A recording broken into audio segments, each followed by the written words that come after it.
Rock star Bruce Springsteen will be on stage at the Roxy. Tonight's performance comes after his very successful concert at the Forum Wednesday night. And our rock and roll expert J.J. Jackson tonight has exclusive film of that concert.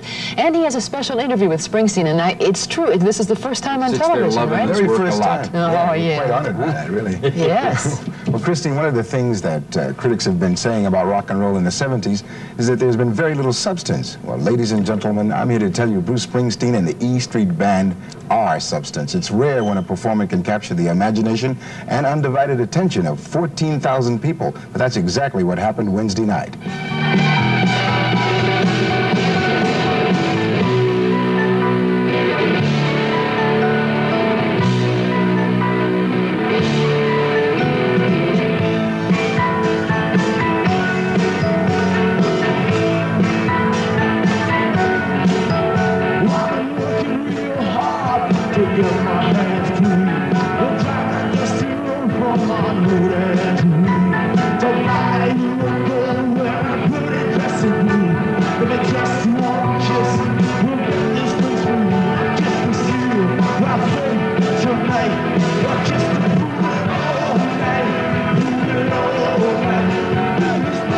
Like his hit single, he did prove it all night with a dynamic 3-hour performance.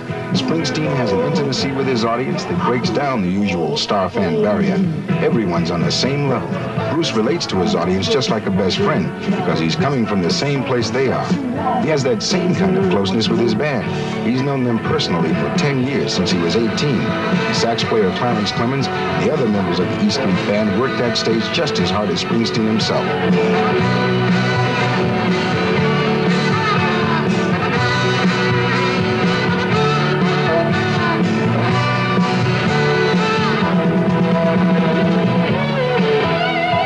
This is the first and only television appearance Springsteen has ever done. And although exhausted, he agreed to talk with us after the show. Did you enjoy it as much as the audience did, as we did? And that exhilaration, you looked like you did, man. Did you like it a lot?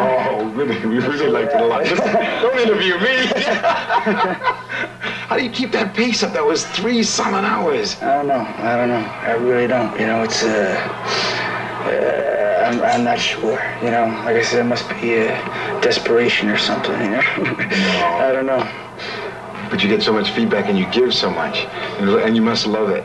You know, you really must love it. You can see that because it's not like you're there playing a star game. It's like you're playing your music to the people, and when they give it back to you, you can just see it. Just everything just gets electric. The whole band is so tight.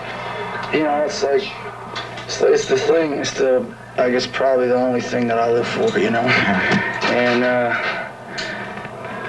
when I get out there, I feel like when I was a kid, you know, when I was at home, and I didn't know nothing about nothing until rock and roll got into my house, you know? Yeah. And for me, it was the only thing that was ever true, and it was the only thing that never let me down, you know?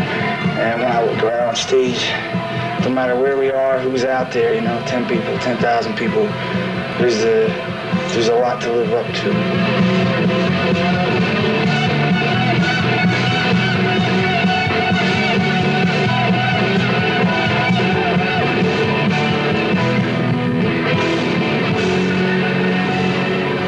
You said, and I think I knew that even before you said it, that you're really genuine, you're really real, and you give yourself there. Now, when obviously this is just going to get bigger and bigger and bigger, you know, how can you sustain it? It's a state of mind. It's not like, you know, if you run around, I think, thinking that, you know, you're something that you're not, you know, or you're something maybe that other people are telling you that you are, instead of what you really know you are, you know. I always try to keep a beat on that as good as I can, you know. It's like, then it stays real, you know. If it stays real for you, you know, I think it stays real, like, for the kids and for who you come in contact with, you know. It's like, what happens is there's a lot of things there's a lot of trappings and there's a lot of things that are there to tempt you, sort of, you know. But they're like they're the, you know, it's just meaningless, you know. It's all meaning. A lot of it is meaningless stuff, you know. And I just try to keep a hold on. I play Buddy Holly every night before I go on. That keeps me honest, you know. Wherever you are, tonight.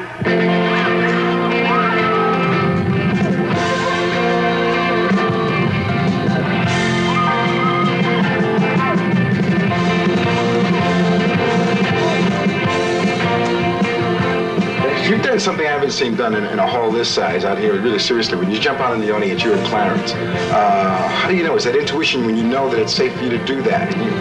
Because it could be dangerous. I'm sure you've run into that before. You usually know about the time somebody socks you on the back of the head with a beer bottle. You know? That's a joke. That's not true. It's like, it's a thing you keep going. It's like you know, like people that come to see me, and I'm not there to play. Like they're my friends. You know, they're not like.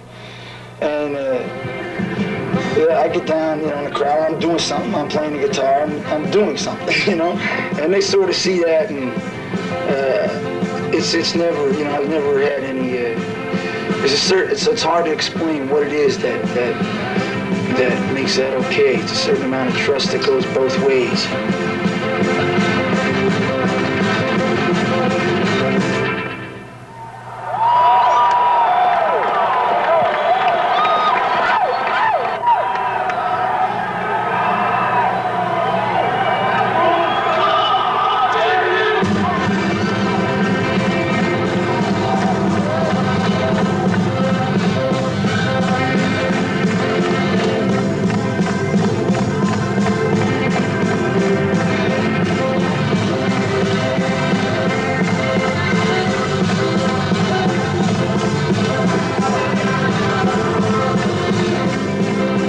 He offers an integrity that certainly is refreshing to see, and the man is genuine, and the audience, well, they felt it.